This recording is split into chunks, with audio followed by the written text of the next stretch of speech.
Here, just 10 miles away from the U.S. Capitol, but I must say the vibes at CPAC are very different.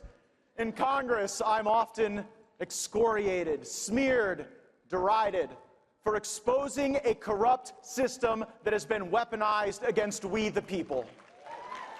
I've made it a living hell for the swamp rats, and many of them are retiring now. In fact, CNN just ran an article blaming me for their departures. You are welcome. Truth is, we can't save the nation with the current Republican team.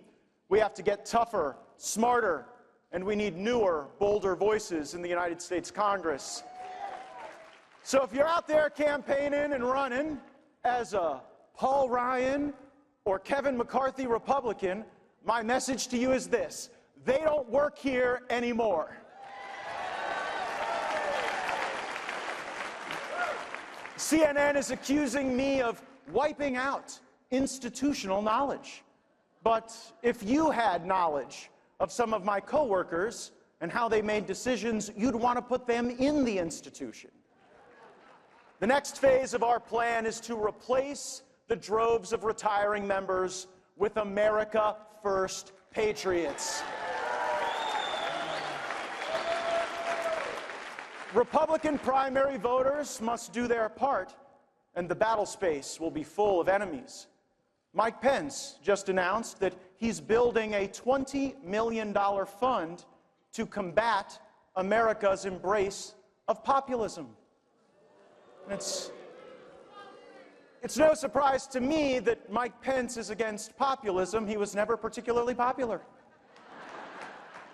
People say I'm divisive, but this is the guy raising Republican money to weaken MAGA Republicans. And the media isn't on our side either. The Matt Gaetz chaos agenda. That was the headline from the liberal New Yorker magazine. I must not know what chaos is. Open borders, $34 trillion in debt, $2.5 trillion annual national deficits. Your government might label you a domestic violent extremist if you buy guns or Bibles or, heaven forbid, show up at a school board meeting or attend Mass too often. This sounds a hell of a lot more like chaos to me, because your chaos doesn't matter to a lot of the folks working 10 miles from here.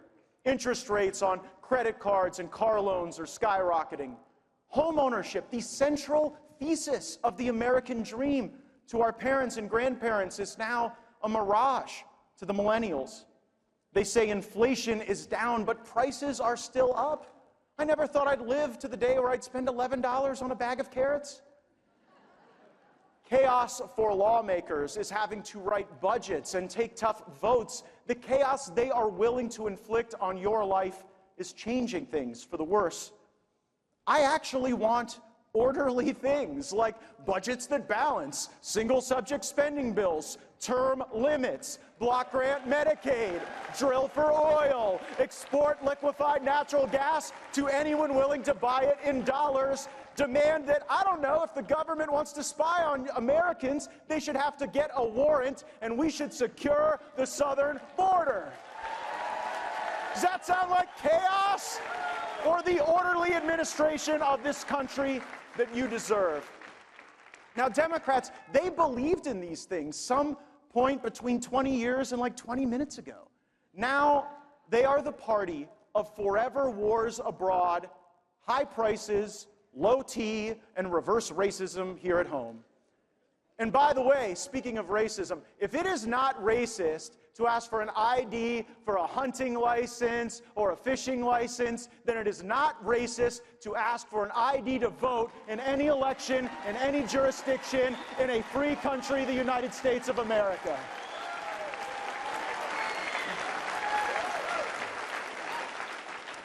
So I've noticed there are like two plays that House Republicans right now seem to be really good at running: the punt and the block. And granted, I've thrown a few Hail Marys into the playbook, but the punt and the block seem to be what they're all in on. We blocked the terrible Langford amnesty bill in the United States Senate. But we punted on needed spending cuts. We blocked Mitch McConnell's desire to deficit spend to fund the wants of nations oceans away. But we punted on chronically needed reforms to the abuse of the FISA process where Americans were being spied on. We blocked more money to Ukraine for now, and we punted Kevin McCarthy, who authorized $115 billion to Ukraine, that we now see slushing around the money laundering capitals of the world.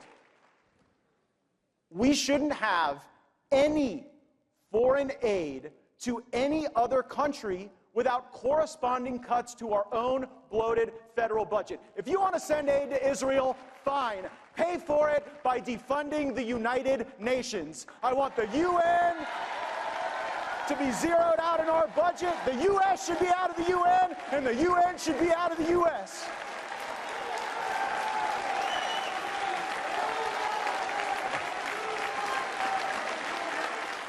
How about that? How about take the money away from the entity that had some of their own people attacking and killing Israelis? Seems like a good offset. I know we've heard a lot about Alexei Navalny's death recently. Tragic. You should be allowed to oppose the ruling party in your country without risk of poison or prison or death. But I would remind everyone, especially the journalists in the back, that Ukraine's Zelensky imprisoned an American journalist who then died in prison, Gonzalo Lira.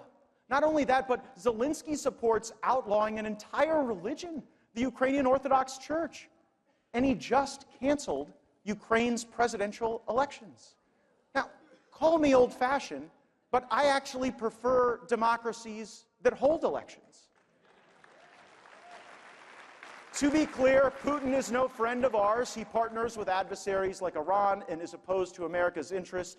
But realism in our foreign policy means being clear-eyed. It is being anti-war, not anti-American. My goals are clearly defined. Can the neoconservative followers of John Bolton and Liz Cheney and Nikki Haley say the same? And what's really left unsaid in this Ukraine aid debate is that Europe's fecklessness is a direct result of them becoming national security welfare queens, largely at your expense. Our European allies, which consist of some very wealthy nations, underspend on their own defense because they dupe you into paying for much of it. Spain spends less on its military than we do on the Department of Interior. France spends less money on their military than we do on the Department of Labor. I think they're allergic to labor in France. With friends like these, do we really need to be searching behind every sand dune or in every Central Asian cave for more enemies? We went straight from a welfare program for Afghan poppy farmers to this. America is not the world's police force, and we are not the world's piggy bank. It is not sustainable. It doesn't make us stronger to borrow money from China to give to another country. We are saddling future generations with so much debt, all while becoming weaker at our core. Now, Democrats want us to believe that Joe Biden can still be commander-in-chief in 2029. I'm opening the 2024 vintage of this wine, and I don't think it's going to get better with age. Joe Biden isn't getting sharper or stronger or smarter. He is getting older, weaker, and less equipped to lead.